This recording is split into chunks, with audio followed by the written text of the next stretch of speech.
ውድ የጠለስ ሚዲያ ቤተሰቦችና ታዳሚዎች ሰላም ጤና ይስጥልን። ይህ በጠለስ ሚዲያ ባሳየ ደረቤ የሚቀርበው የዘወትር ፕሮግራማችን ነው። እናም በዛሬው ዝግጅታችን በርካታ ጉዳዮችን፣ ወቅታዊ መረጃዎችን እንዲሁም ገስግስ ጃናሞራ የላከለንን አንድ እጅግ አንገብጋቢ መረጃ የምናቀርብ ይሆናል። ስለዚህ የጠለስ ሚዲያ ሜምበርና ሰብስክራይበር በመሆን ብሎም ዝግጅቶቻችንን ላይክ፣ ሼር እያደረጋችሁ ለሌሎች በማጋራት እስከ ፕሮግራማችን ፍጻሜ ድረስ አብራችሁ ትቆዩ ዘንድ በአክብሮት ጋብዘን በቀጥታ ወደ ዕለቱ መርሃ ግብር እናልፋለን።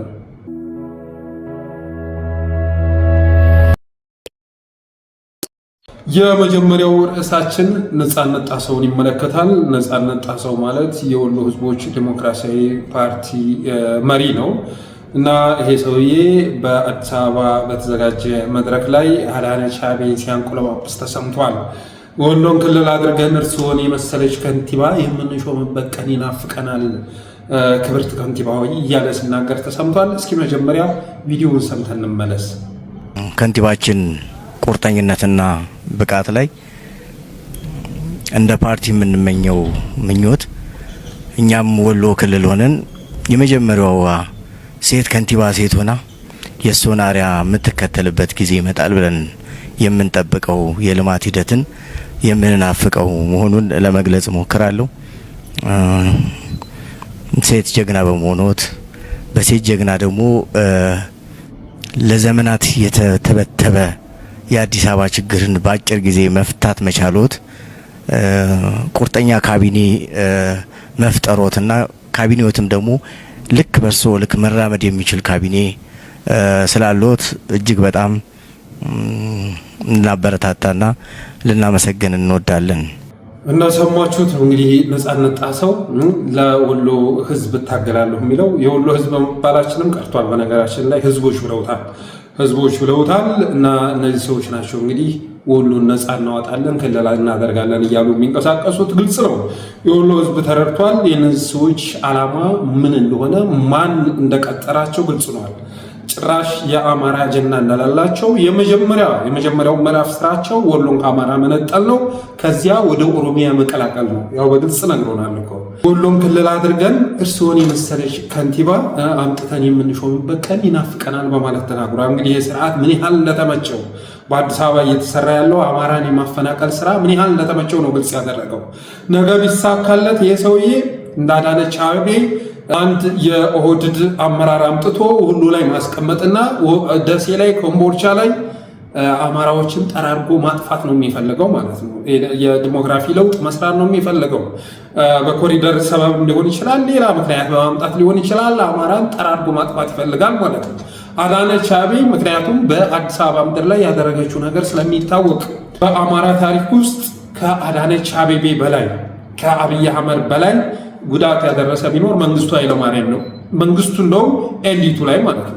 በአማራ ኤሊት የሚባለው የጥሪት የነበረው ሀብት የነበረውን ፊውዳል እያለ በማጥፋት ረገድ የተማረውንም የሀፓ እያለ በቀይ ሽብር በተለያዩ መንገድ በማጥፋት ረገድ መንግስቱ ኃይለማርያም ተሳክቶለታል ማለት ይቻላል። ከዛ በኋላ ግን አማራን በጅምላ ገበሬን ከነጋዴ ሳይለይ ምሁርን ካልተማረ ሳይለይ በጅምላ አማራን በማጥፋት ረገድ የተሳካላቸው አዳነች አቤቤና አብይ አህመድ መሆናቸው ይታወቃል።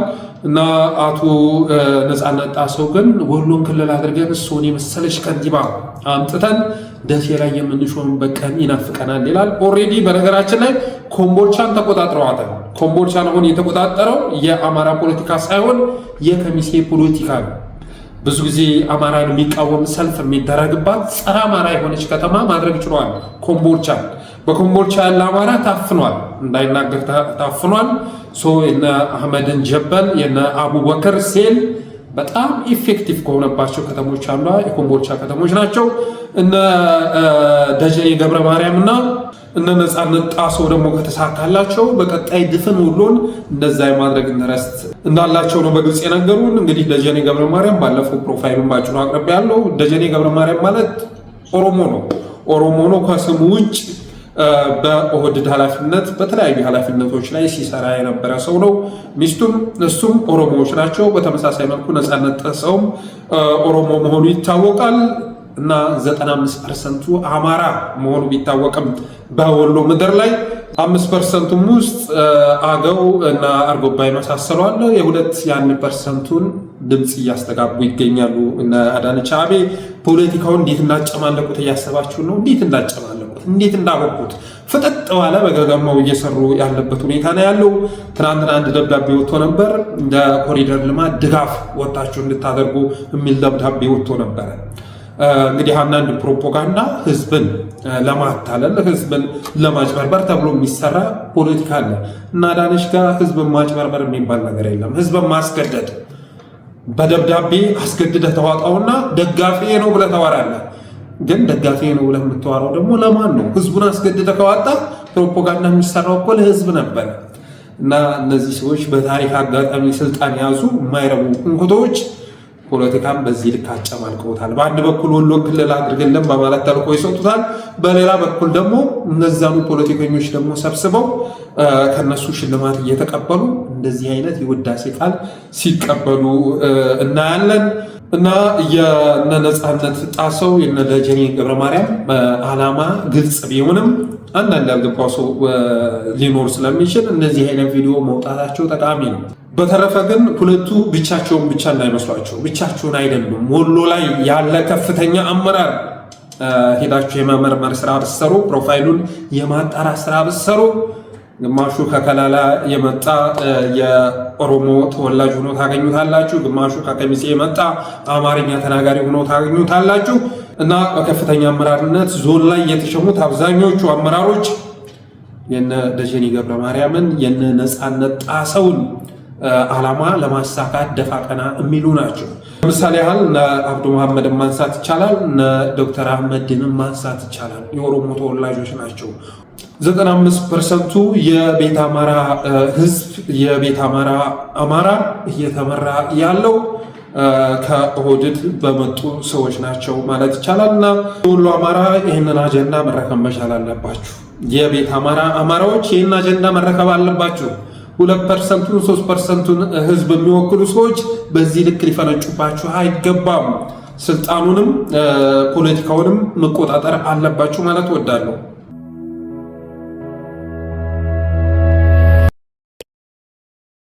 ሁለተኛው መረጃችን ኤርትራ ጦሯን ከኢትዮጵያ ድንበር እንድታስወጣ ዓለም አቀፍ ማህበረሰብ ጫና እንዳያደርግ አምባሳደር ዲና ሙፍቲ ጠየቁ የሚል መረጃ በትናንትናው ዕለት ወጥቷል። ኤርትራ ጦሯን ከኢትዮጵያ ድንበር እንድታስወጣ ዓለም አቀፍ ማህበረሰብ ጫና እንዳያደርግ አምባሳደር ዲና ሙፍቲ ጠየቁ። ከዚህ በፊት ግን አምባሳደር ዲና ሙፍቲ በኢትዮጵያ ምድር ውስጥ ምንም አይነት የኤርትራ ጦር የለም በማለት ደግሞ ተናግረው ነበር። አቤት ስንት ግርማ ሞገስ ያላቸው ሰዎች እኮ በአብይ አህመድ ዘመን ተንኮታኮቱ። በተለይ ደግሞ ዲና ሙፍቲ አብይ አህመድ ወደ ስልጣን ከመጣ ጊዜ አንስቶ ግርማ ሞገሳቸውን ካጡ፣ ክብደታቸውን ካጡ ሰዎች መካከል አንዱ ነው ማለት ይቻላል። ትናንት ታስታውሳላችሁ እነ ገዱ አንዳርጋቸው ፓርላማ ላይ አስቸኳይ ጊዜ አዋጁን ሲቃወሙ እነ ዲና ሙፍቲ እንዴት ሲቁነጠነጡ ነበር። ኧረ አፈጉባኤ የሆነ ነገር አድርግ እንጂ ምን ሜሴጅ ሲላላኩ ነበረ፣ ሲጠቃቀሱ ነበር በምልክት ቋንቋ ማለት ነው። እና በተመሳሳይ መልኩ ዲና ሙፍቲ እንግዲህ ከዓመታት በፊት በኢትዮጵያ ምድር ውስጥ ምንም አይነት የኤርትራ ጦር አለመኖሩን ገልጾ ነበረ። ያንን ረስቶት ይሁን አብይ አስገድዶት ለሆነ ባይታወቅም እንደገና ወጥቶ ደግሞ ኤርትራ ጦሯን ከኢትዮጵያ ድንበር እንድታስወጣ ዓለም አቀፉ ማህበረሰብ ጫና እንዳደርግ አምባሳደር ዲና ሙፍቲ ጠየቁ ተብሎ በትናንትናው ዕለት ተዘግቧል። ይሄ ግጭት የጦርነት መቀስቀሻ ምክንያት ነው። አብይ አህመድ የመጨረሻ የህልውናው ምንጭ አድርጎታል የአሰብን ጉዳይ። አሰብን ለጥቂት ጊዜ ቢሆን ካልተቆጣጠርኩኝ ኢትዮጵያውያን ልብ ውስጥ መገባበት እድል የለም። የምርጫም አጀንዳ የለኝም። ምርጫውን የለብ ለብ ምርጫ አካሄጄ የተወሰኑ ሰዎች እንዲመዘገቡ አድርጌ እንኳን ለመመረጥ ቢያንስ አሰብን መቆጣጠር አለብኝ ለአጭር ጊዜም ቢሆን ብሎ ወስኗል። ስለዚህ ይሄ የጦርነት መቀስቀሻ መንገድ ነው። ኤርትራ ጦሯን ከኢትዮጵያ ድንበር እንድታስወጣ ዓለም አቀፉ ማህበረሰብ ጫና እንዳደርግ አምባሳደር ዲና ሙፍቲ የጠየቁት አብይ አህመድ ወደ ጦርነት ሊገባ ስለሆነ ነው። በተለያዩ ጊዜያት ግን ኢትዮጵያ ውስጥ የኤርትራ ጦር አለመኖሩ ሲነገር ነበረ። ትናንት ወዳ ከኢሳያስ አፈወርቂ ጋር ወደ ግጭት ከመግባታቸው በፊት ኤርትራ የተቆጣጠረችው በአልጀርሱ ስምምነት መሰረት የተፈረመላትንና የአንቺ ነው ተብሎ የተወሰነላትን መሬት ነው በማለት ሲናገሩ ነበር። አንዳንዶቹ ሲክዱ ነበር። ጭራሽ የኤርትራ ጦር ወደ ኢትዮጵያ አልገባም በማለት ሲክዱ ነበር። በሌላ ጊዜ ደግሞ የኤርትራ ጦር ድንበር ሰብሮ መግባት የቻለው ሰሜን ዕዝ በመመታቱ የተነሳ ነው፣ ድንበሩን የሚጠብቅ በመጥፋቱ የተነሳ ነው የሚል ምክንያት ሲሰጡ ነበር። በሚመራት ሀገር ሉዓላዊነት ላይ፣ ድንበር ላይ፣ መሬት ላይ ፖለቲካ የሚሰራ ጉደኛ መሪ በመሆኑ ወደ ስልጣን የመጣው እንደዛ አይነት መልስ ሲሰጥ ነበር በተደጋጋሚ። አሁን ላይ ግን ከኤርትራ ጋር ወደ ጦርነት መግባትና ጦርነት ማቀጣጠል በመፈለጋቸው የተነሳ የመሬቱን ጉዳይ የግጭት መቀስቀሻ መንገድ አድርገው አምጥተውታል እንጂ አብይ አህመድማ ስለ መሬት ቢያስብ እኮ አልፋሽቃን ያህል ግዙፍ መሬት የሱዳን ታጣቂ ቁጥጥር ስር እንደዋለ ነው። በተመሳሳይ መልኩ በጋምቤላም በኩል የደቡብ ሱዳን ታጣቂ ድንበር ሰብሮ በመግባት 200 ኪሎ ሜትር አካባቢ መሬት መቆጣጠሩ የሚዘነጋ አይደለም። አንድ ወረዳ ሙሉ በሙሉ ተቆጣጥሯል። በነገራችን ላይ ገስግስ ጃናሞራ የሚባል አንድ አስገራሚ የሆነ ሰው አለ እና ይሄ ሰው አልፋሽቃን በሚመለከት የሚገርም መረጃ ልኮልኛል። የሚገርም መረጃ ግን መረጃው ረዥም በመሆኑ የተነሳ በምን አይነት መልኩ ላቀርበው እያልኩ ሳስብ ነበረ። ዛሬ የተወሰነውን ፓርት ላቀርብላችሁ እፈልጋለሁ። የምዕራብ ጎንደርን የአልፋሽቃ ሰፊ ግዛት በ50 ቢሊዮን ዶላር ሽጠው የግል ቅንጡ የኦሮሞማ ቤተ መንግስታቸውን በ15 ቢሊዮን ዶላር የሚገነቡት አብይና ዝናሽ የሀገር ክህደት ቅሌት 568 ትናንሽ የቫቲካን ከተማዎች ስፋት የሚያክለውን የምዕራብ ጎንደሩን አልፋሽቃ የመሬት ሽያጭና ክህደት ከ3 ሚሊዮን በሚልቁ ንጹሐን አማራዎችና ተጋሮች ላይ የተፈጸመውን የዘር ፍጅት ወንጀል ለማዳፈን የባህር በር ድራማ አጀንዳ የመዘዙት አብይ አህመድና የባዕዳን ዞምቢዎች ገመና ከኤምሬቱ አልጋውራሽ ቢን ዛይድና ከአብይ አህመድ ጋር የሶስትዮሽ ሚስጥራዊ ድርድር አድርጎ ለብቻው አልፋሽቃን የጠቀለለው ጄኔራል አልቡርሃን ካርቱም ቤተ መንግስቱን ጥሎ እስኪሰደድ በበቀል የድሮንና የከባድ መሳሪያ ድጋፍ በማድረግ በጦር አበጋዙ ጄኔራል ሄሚቲ በኩል ያስከፈቱበት የውክልና ጦርነት መስረቅ የለመደ እናቱን ያስማማል እንዲሉ በአልፋሽቃ ሀገር መሸጥ የለመደው አብይ በሚኒስትሮች ምክር ቤት በኩል ለፓርላማው እንዲጸድቅ ያቀረበው አብዛኛውን የአዲስ አበባ ነዋሪ አፈናቅሎ መሬቱን ለቢን ዛይድ ዘመዶች በልማት ስም ለመከፋፈል ያለመ ታላቅ የክህደት ህግ የኢትዮጵያ አምባሳደሮች፣ የውጭ ጉዳይ ሚኒስቴር ኃላፊዎችና ማናቸውም ባለስልጣናት ስለ አልፋሽቃው መሬት በሱዳን መወረር አንዳችም ማብራሪያ እንዳይሰጡና ጥያቄ እንዳያነሱ ከጠቅላይ ሚኒስትሩ በወረደ ትዕዛዝ ለምን ተከለከሉ? ጎንደርን ከሌላው አማራ በመነጠል የአማራ ብሔርተኝነትና የህልውና ትግል እንቅስቃሴውን ትቶ ራሱን ችሎ በክልል እንዲደራጅ በማድረግ ለማጥፋት የጎንደሬነት ማንነት ጭንብል ባጠለቁ የሰኔ 15 ሙሾ አውራጆች ጸረ ጎንደር ባዕደኖችና የዲያስፖራ አጋሮቻቸው ጥምረት ከፍተኛ በጀት ተመድቦለት የሚሰራው ሴራ አክራሪ የኦሮሞ ብሔርተኝነት ለሚያራምድና በድፍረት የኦሮሞ መንግስት ነኝ ለሚል ጠቅላይ ሚኒስትር የተገረዱ ባዕደንና አብን አማራ ኢትዮጵያዊ ብሔርተኛ እንጂ የብሔር ብሔርተኛ መሆን የለበትም ሲሉ እኩይ ጠላትነታቸውን ማስመስከራቸው ከባዕደን አመራሮች ጓዳ የተገኘ ሚስጥር። ክፍል 1 ጸሐፊ ገስግስ ጃናሞራ። መግቢያውን አልፌ ወደ ኮንቴንቱ ሳመራ በ50 ቢሊዮን ዶላር ለመሬቱ አልጋወራሽ በክህደት ስለተሸጠው የምዕራብ ጎንደሩ አልፋሽቃ ጥቂት ለግንዛቤ ይላል ገስግስ ጃናሞራ።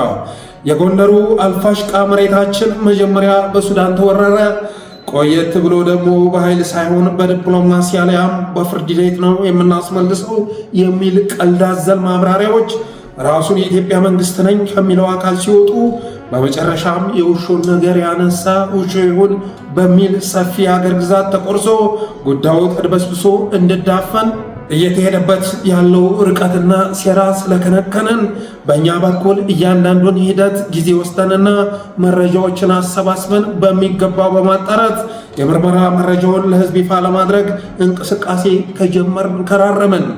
የዚህ በርካታ ሀገራት ሲቋምጡት የኖሩት ለምና ሰፊ የሀገር ግዛት ጧትና ማታ በኢትዮጵያ ስም እየማሉ በሚያጭበረብሩ እንደ አብይ አህመድ ባሉ የጭቃ ውስጥ እሾዎች ተራና የግል ፍላጎት ማርኪያ በክህደትና በድፍረት ሽያጭ ላይ መዋሉ እንደ ሀገር እሳት የሚያንገበግበን ቢሆንም አልፋሽቃ ሲባል አንድ ትንሽ መንደር ወይም ቀበሌ የሚመስለን አንጠፋምና ኢትዮጵያና አማራ ጠል በሆነው በኦነግ ሸኔው መሪ አብይ አህመድ ክደት ስላጣ ነው። ስለዚሁ ሰፊ የሀገራችን ግዛት በምሳሌ አስረድተን ይህንን መሬት ለመሸጥ ሲባል ከሱዳን እስከ ኤምሬት ድረስ ስለተፈጸመው ውስብስብና አፍን በመዳፍ የሚያስጭን ገራሚ ሴራ በዝርዝር ይፋ እናደርጋለን። የዓለም ሕዝብ ከተለያየ አቅጣጫ የሚጎርፍባት ጥንታዊቷና ታሪካዊቷ የካቶሊክ ቤተክርስቲያን እምነት መሰረትና የመላው ዓለም ካቶሊካዊት ቤተክርስቲያን ዋና ሊቀ ጳጳስ መቀመጫ የሆነችው የቫቲካን ከተማ የቆዳ ስፋት 0.44 ስኩዌር ኪሎ ሜትር መሆኑ ልብ በሉ። የኛው የምዕራብ ጎንደሩ አልፋሽቃ ግዛት ደግሞ ከ250 ስኩዌር ኪሎ ሜትር የሚልቅ የቆዳ ስፋት ያለው ነው። ይህም ማለት ከ568 በላይ የቫቲካንን የቆዳ ስፋት ያላቸው ትናንሽ ሀገራት አንድ ላይ ተደምረው ያክላል ማለት ነው። አልፋሽቃ ይህ የተንጣለለ ሰፊ ግዛታችን ከ243,000 በላይ እጅግ ለምና ለእርሻ ተስማሚ የሆነ መሬት ያለው ሲሆን በተለይም የደርግ ስርዓት መውደቂያ አቅራቢያ ከሶሻሊስት ርዕዮተ ዓለም ወደ ጥይት ኢኮኖሚ የገበያ ስርዓት በመሸጋገር የሀገሪቱን ምጣኔ ሀብትና ኢንቨስትመንት ለውጭ ገበያ ስርዓት ክፍት ማድረጉን ተከትሎ አያሌ የአረብ አገራትና ምዕራባውያን አይናቸውን ጥለውበት በሊዝ ኪራይ አልምተው ለመጠቀም ከፍተኛ የኢንቨስትመንት እቅዶችና አማራጮችን አቅርበው ደጅ ጠኑ እንደነበር የሚታወስ ነው።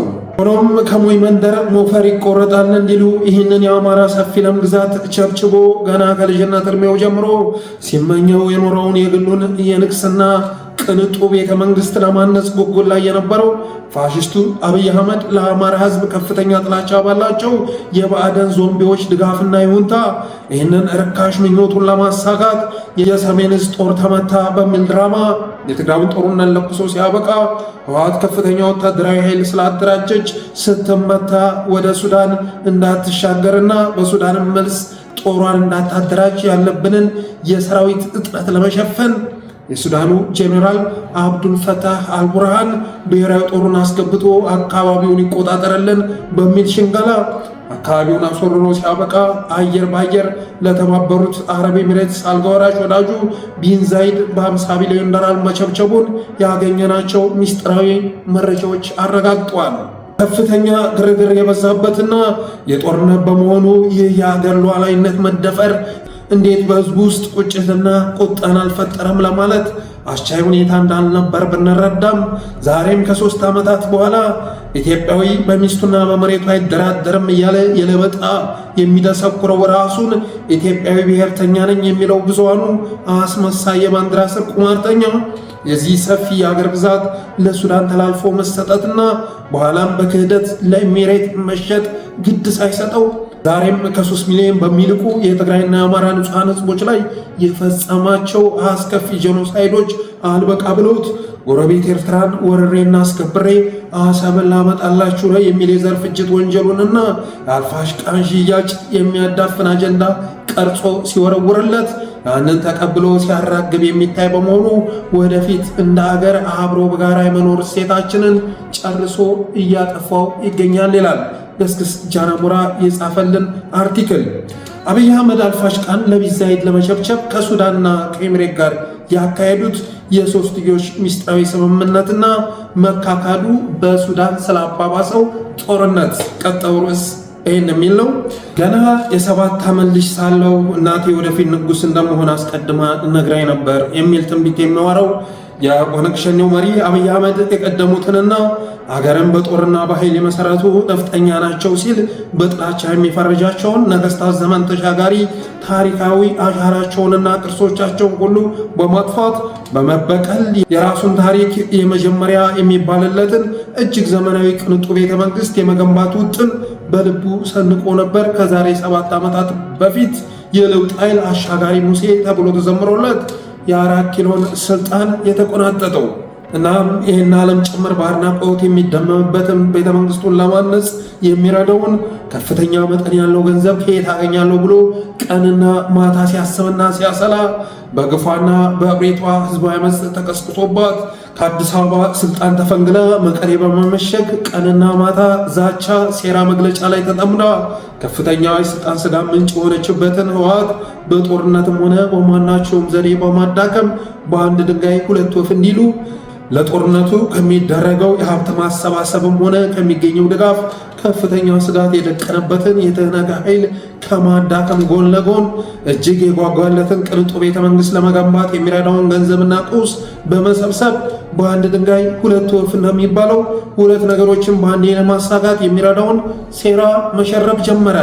ድሮንና አለ የተባለ ዘመናዊ መሳሪያ ሁሉ በድብቅ ሲሸማመን ከርሞ ጦሩንና ልዩ ኃይሉን በገፍ ካደራጀ በኋላም በህዳር ወር 2020 ዓ.ም ላይ አስቀድሞ ትንኮሳ እንድትፈጽም ልዩ ልዩ ጫናና ግፊት ሲያደርግባት የቆየው አብይ በድንገት በቴሌቪዥን መስኮት ተከስቶ በሰበር ዜና ምንም ባልተዘጋጀንበትና ባላሰብንበት ሁኔታ እዛው ትግራይ በሚገኘው የሰሜን ዕዝ ጦር ላይ በተኙበት ድንገተኛ ጥቃት ፈጸመች የሚል መርዶ በማሰማት የህወሓትን ስልጣን በኃይል የመቀማት ወረራ ለመቀልበስ የሰላም ማስከበር ይፋዊ ጦርነት መታወጁን ይፋ አደረገ።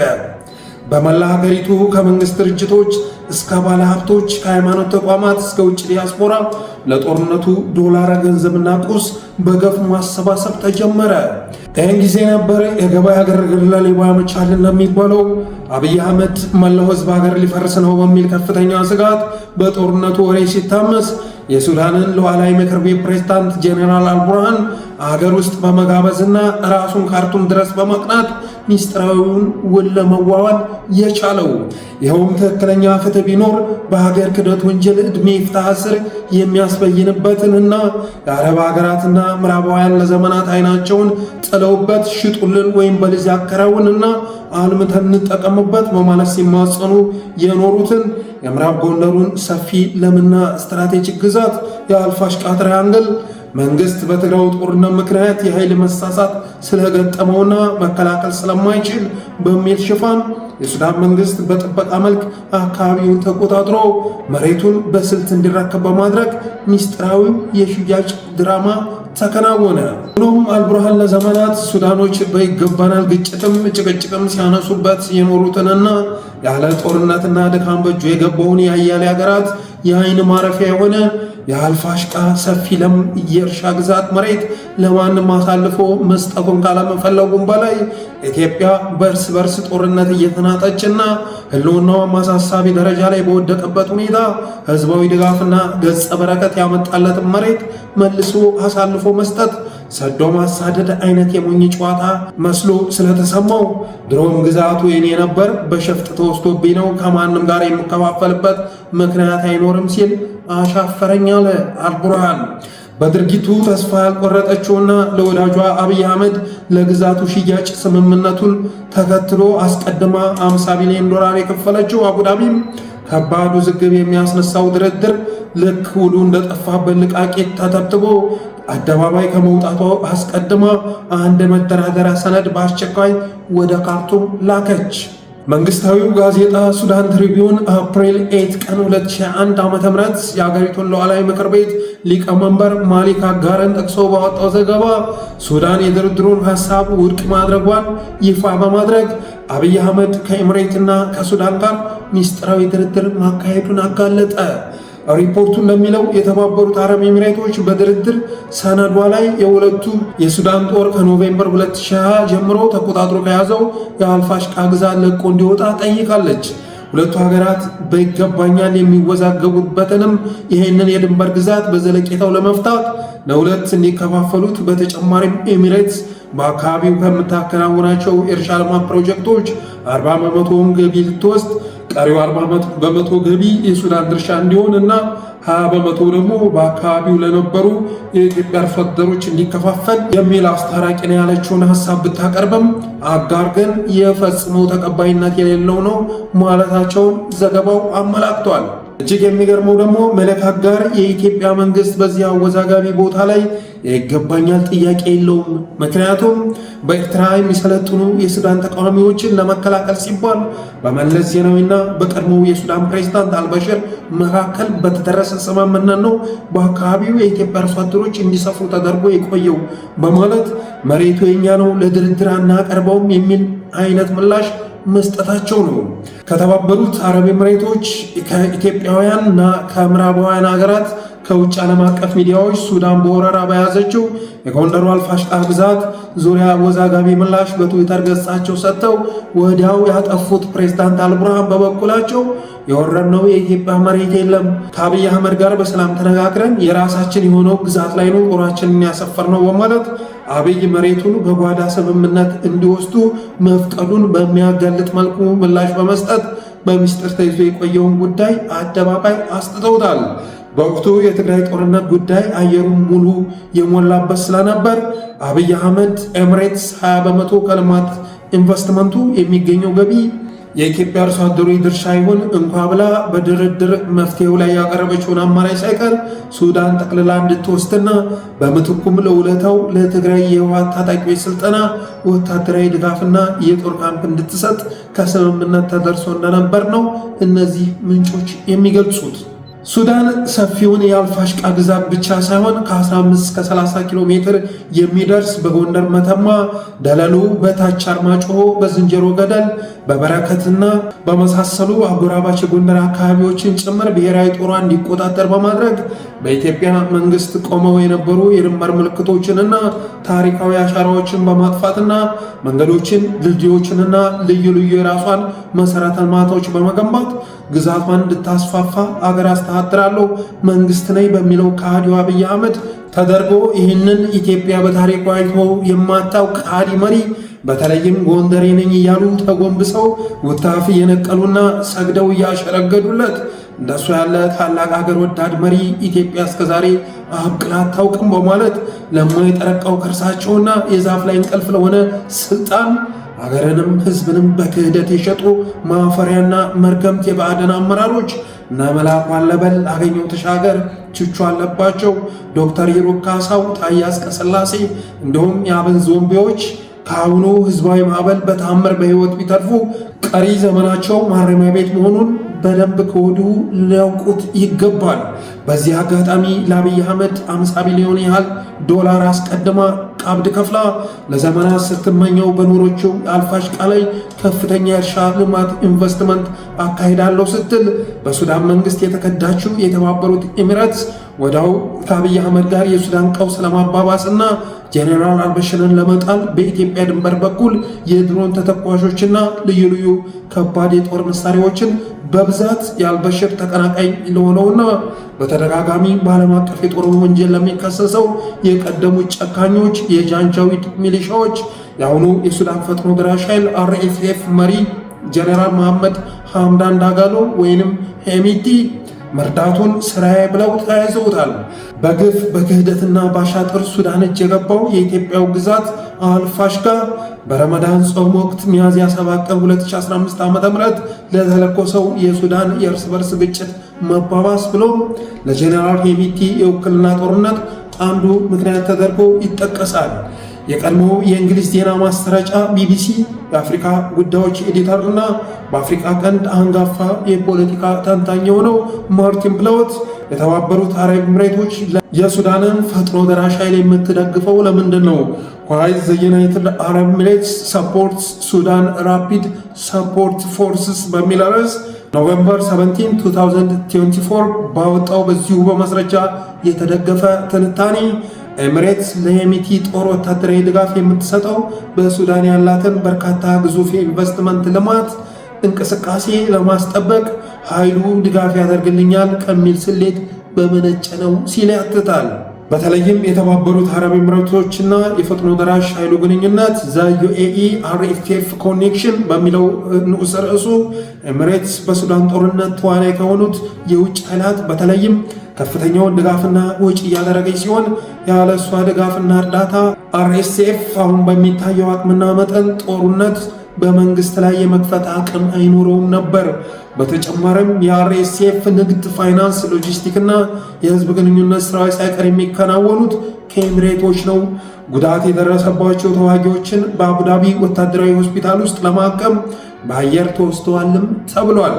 ከዚህ ሌላ የፈጥኖ ደራሽ ኃይሉ የጦር ዋና አዛዥ መሐመድ ሐምዳን ዳጋሎ ወይም ሄሜቲ የኤሚሬትስ ንጉሳውያን ቤተሰብና የፕሬዝዳንቱ አማካሪ ካምፓኒ ንብረት በሆነው አውሮፕላን ተጠቅመው የተወሰኑ የአፍሪካ ሀገራትን ጎብኝተዋል ነበር ያለው ማርቲን ፕላውት ፖለቲካዊ ትንታኔውን በመቀጠል በኢትዮጵያና በሱዳን መካከል ውዝግብ የፈጠረው የአልፋሽጋ ግዛት የተባበሩት አረብ ኤሚሬቶችና የሱዳን አርኤስኤፍ የጋራ ጥቅም ዋነኛ ማሳያ ነው። ሴፕቴምበር 6 2020 የሱዳን ብሔራዊ ጦር ይገባኛል ጥያቄ የማነሳበትን የአልፋሽጋ ግዛት ተቆጣጠረ።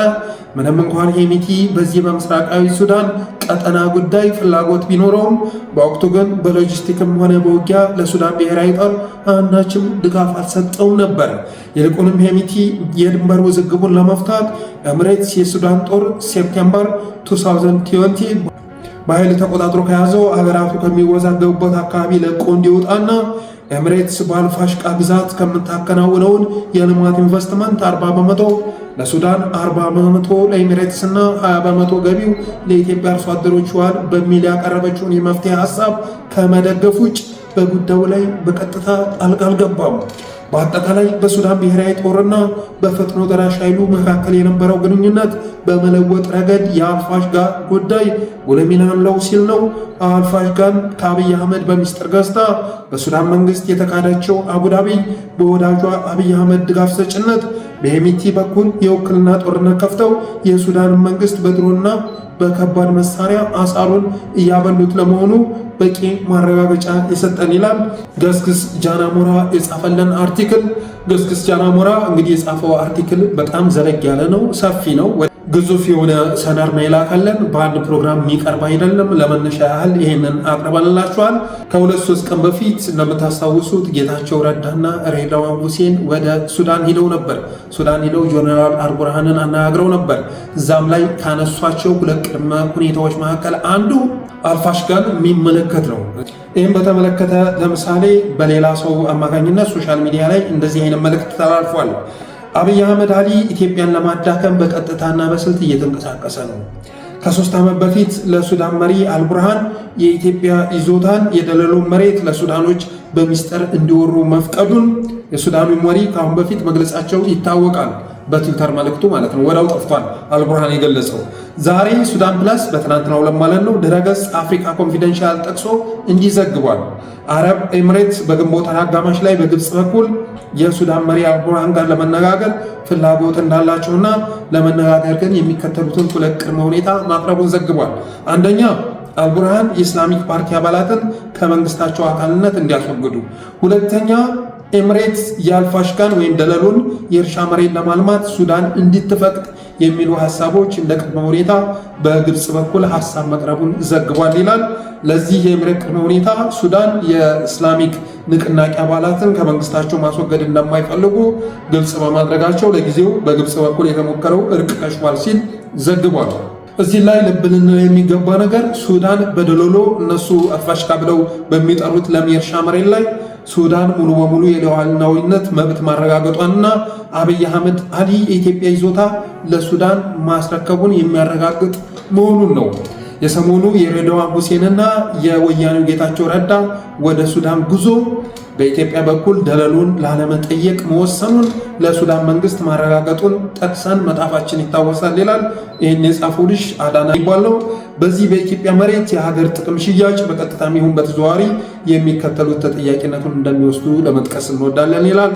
የበረኮት ስምዖን ባዕደን፣ አብይ አህመድ አሊ፣ ሬድዋን ሁሴን፣ ተመስገን ጥሩነህ፣ ታዬ አጽቀሥላሴ፣ አገኘሁ ተሻገር፣ ይርጋ ሲሳይ፣ አረጋ ከበደ፣ አብን፣ መላኩ አለበል፣ የውጭ ጉዳዩ ጌዲዮን ጢሞቴዎስ በማለት አንድ ወዳጃችንም ፌስቡክ ላይ ይህን መልእክት አጋርቷል። እና የገስግስ ጃናሞራ ጽሁፍ በጣም በርካታ ነገሮችን የሚዳስስ ነው።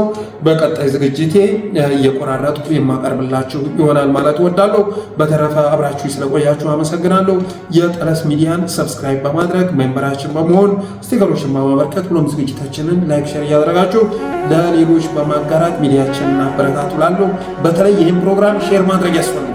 የአብይ የጫካ ፕሮጀክት እና ሀላላሎች በኢትዮጵያ ደረጃ የሚሰሩት ቅንጡ ሪዞርቶች በአጠቃላይ የኮሪደር ልማቱ ላይ የሚፈሰው ገንዘብ በሙሉ ከአልፋሽጋ ወይም ከደለሎ ሽያጭ የተገኘ መሆኑን ለመላው አማራ ማሳወቅ ይገባልና ይህንን ዝግጅታችንን ሸር በማድረግ አጋሩ ላለሁ። አመሰግናለሁ።